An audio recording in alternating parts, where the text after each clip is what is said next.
우리는 역사 속에서 위대한 발자취를 남긴 인물들을 기억하죠.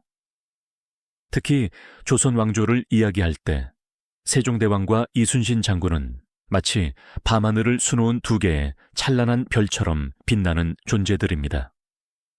한 분은 백성을 사랑한 성군으로서, 또 한 분은 절체절명의 위기에서 나라를 구한 불패의 영웅으로서 말이죠. 그런데 혹시 이 두 분 사이에 우리가 미처 알지 못했던 시대와 공간을 초월한 비밀스러운 연결고리가 존재했다면 어떨까요? 단순히 우연의 일치나 단편적인 인연이 아니라 한 국가의 운명을 결정지은 거대한 설계의 일부였다면 말입니다. 오늘 우리는 그 의문의 실타래를 풀어보고자 합니다. 이 이야기는 단순하게 위인들의 업적을 나열하는데 그치지 않을 겁니다.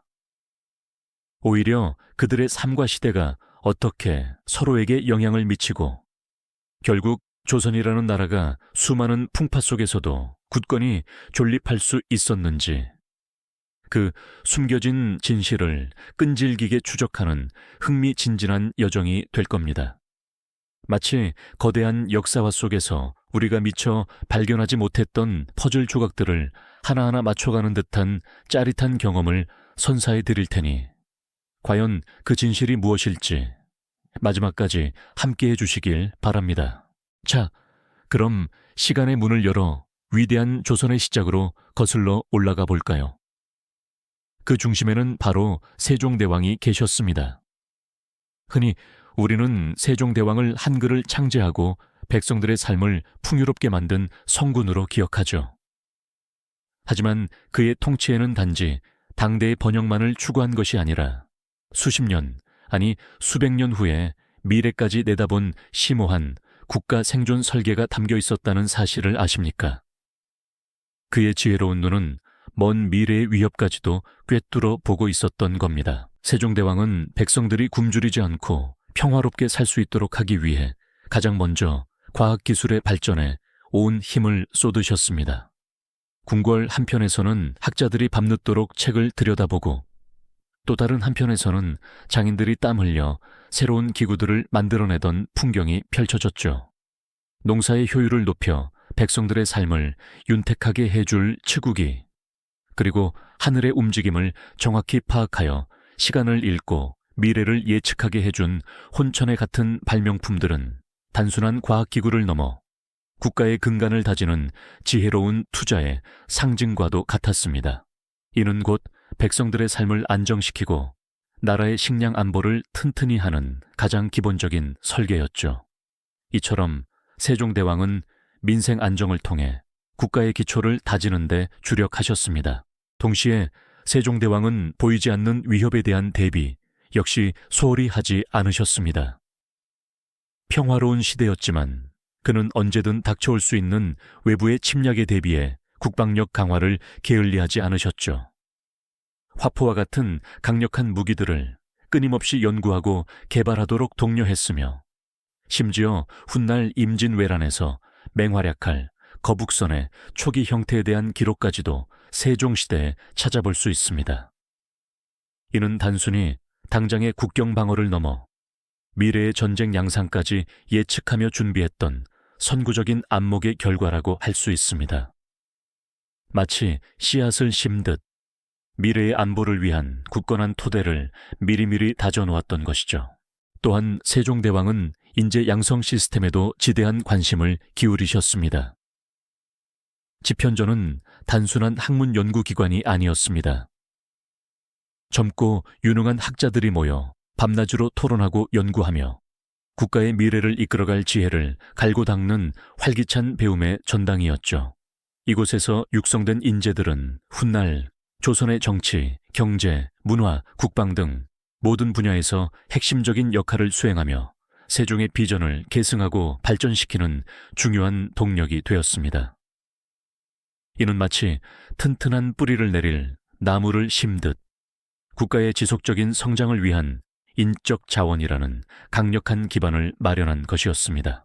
그리고 자주적인 문화 기반을 마련하는 일 역시 세종의 중요한 설계 중 하나였습니다.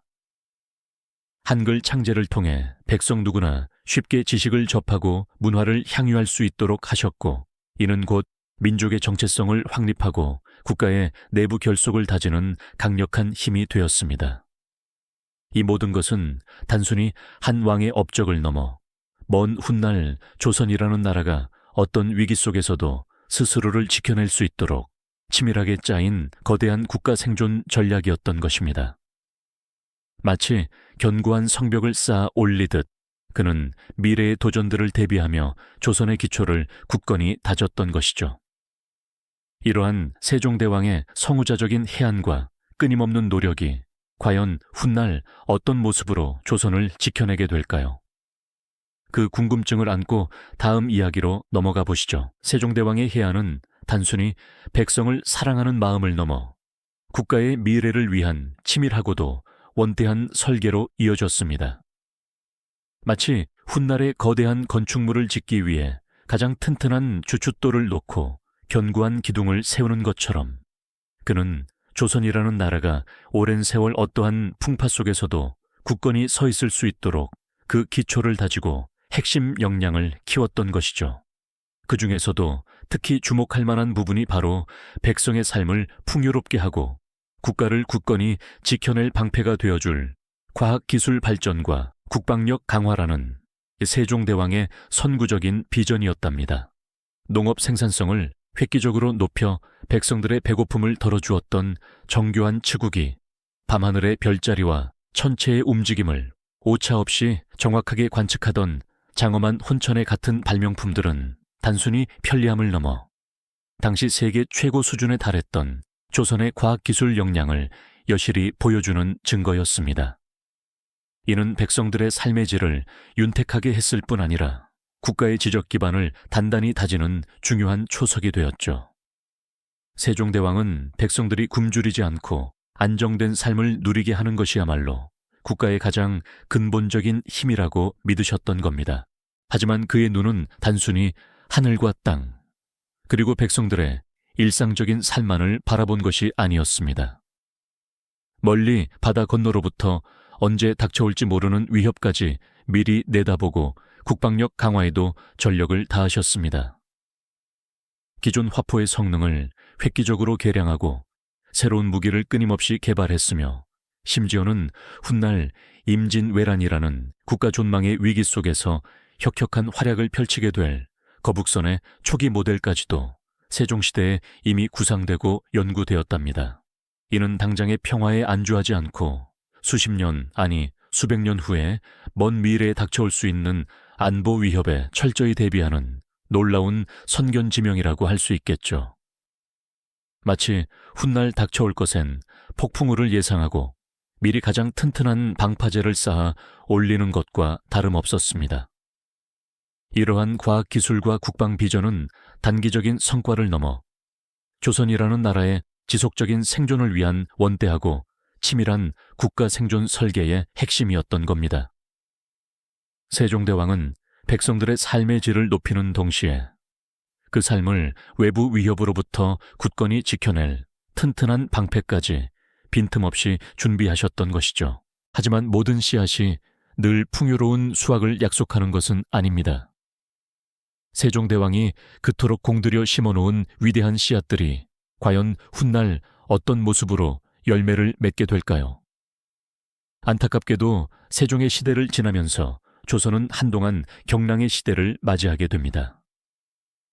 그의 후대 왕들은 선왕의 원대한 비전을 제대로 이해하거나 계승하지 못하는 경우도 있었고, 때로는 당파 싸움과 왕권 다툼이라는 소모적인 갈등에 휘말려 국가의 귀중한 역량을 허비하기도 했습니다. 마치 튼튼하게 지어진 집도 꾸준히 관리하고 보수하지 않으면 서서히 낡고 무너지기 시작하듯이 세종대왕이 온 힘을 다해 다져놓은 국가의 기틀도 시간이 흐르면서 점차 약해지고 흔들리기 시작했죠. 백성들의 삶은 날로 고단해져 갔고 국가의 기강은 해이해지며 곳곳에서 부패의 그림자가 드리워졌습니다. 특히 국방 분야는 세종시대의 빛나는 업적들이 무색할 정도로 퇴보하는 모습을 보였습니다. 군사훈련은 형식적으로 변질되었고 새로운 무기 개발은 더디게 진행되었으며 해안 방비는 허술해져 왜구들의 침탈이 더욱 잦아들었죠. 마치 오랜 시간 굳게 닫혀있던 판도라의 상자가 서서히 열리듯 조선의 동쪽 바다에서는 심상치 않은 위협의 그림자가 서서히 드리워지고 있었습니다. 일본은 피비린내 나는 전국시대를 통일하며 강력한 중앙 집권 체제를 구축했고 끊임없이 대륙 침략의 야욕을 노골적으로 드러내기 시작했습니다. 그들은 조선을 단순히 지나가는 길목으로 여기며 최종적으로는 명나라까지 넘보려는 거대한 야심을 품고 있었던 것이죠. 조선 조정은 이러한 급변하는 국제 정세와 위협의 흐름을 제대로 읽지 못했습니다. 일부 현명한 신하들이 국방력 강화를 주장하며 위기를 경고했지만 대부분의 조정 대신들은 안일한 생각에 사로잡혀 일본의 침략 가능성을 애써 외면하고 현실을 외면했습니다.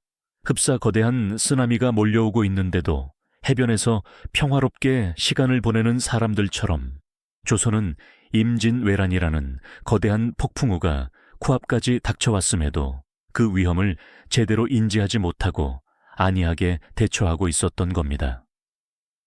무능력한 조정 대신들은 서로를 탓하며 소모적인 갈등을 이어갔고 백성들은 다가올 재앙을 알지 못한 채 불안감에 떨고 있었죠.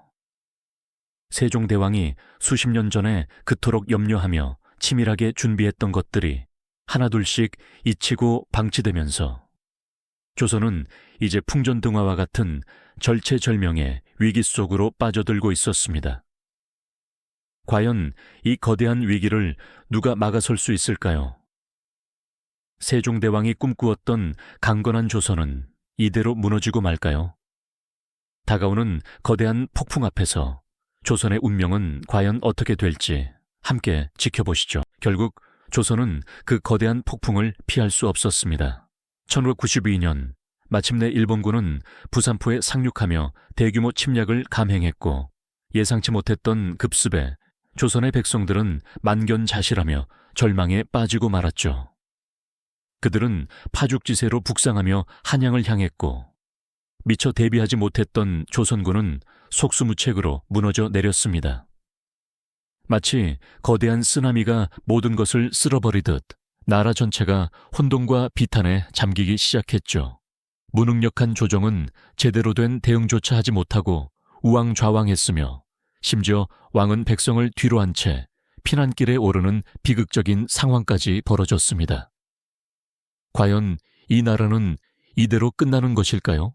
바로 그때 절망의 어둠 속에서 한 줄기 희망의 빛이 떠오릅니다. 그 빛은 바로 이순신 장군이었죠.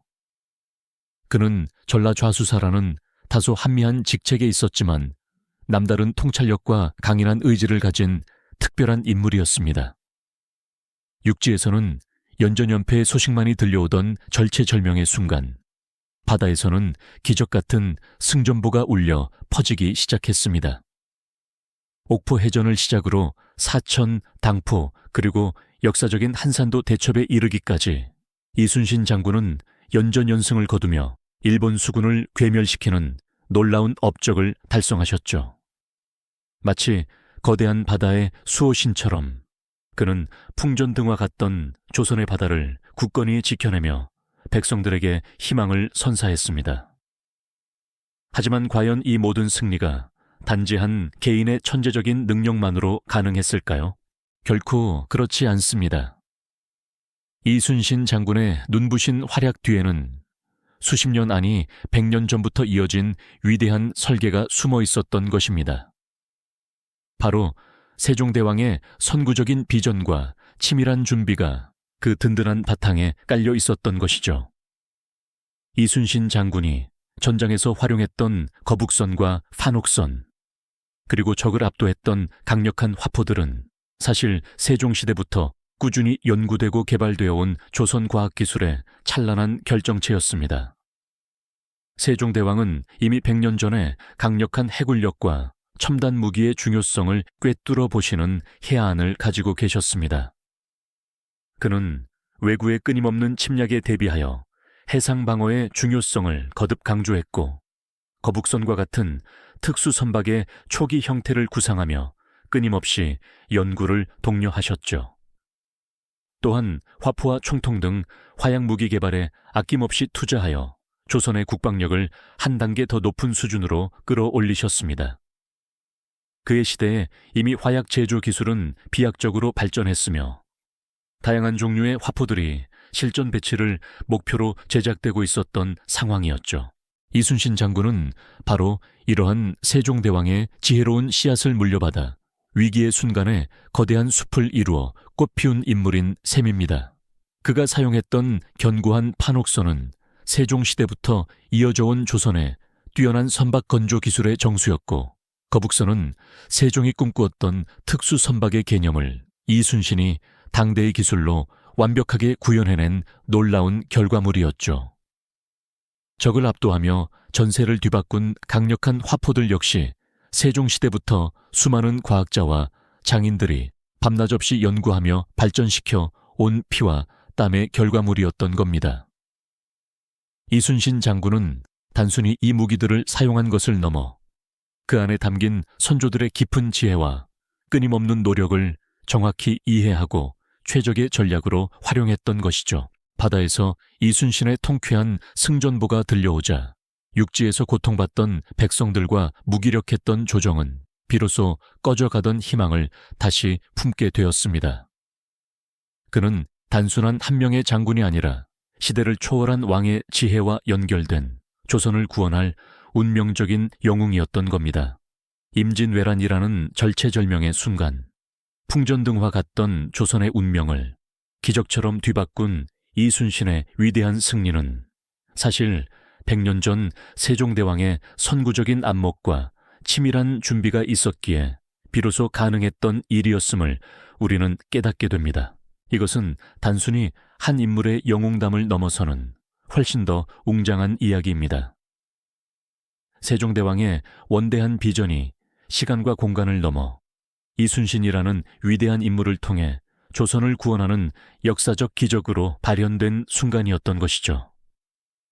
두 위대한 인물이 수십 년의 간극을 넘어 국가 보존이라는 하나의 대의 아래 강력하게 연결되어 있었음을 깨닫는 순간, 우리는 가슴 벅찬 감동과 전율을 느끼게 됩니다.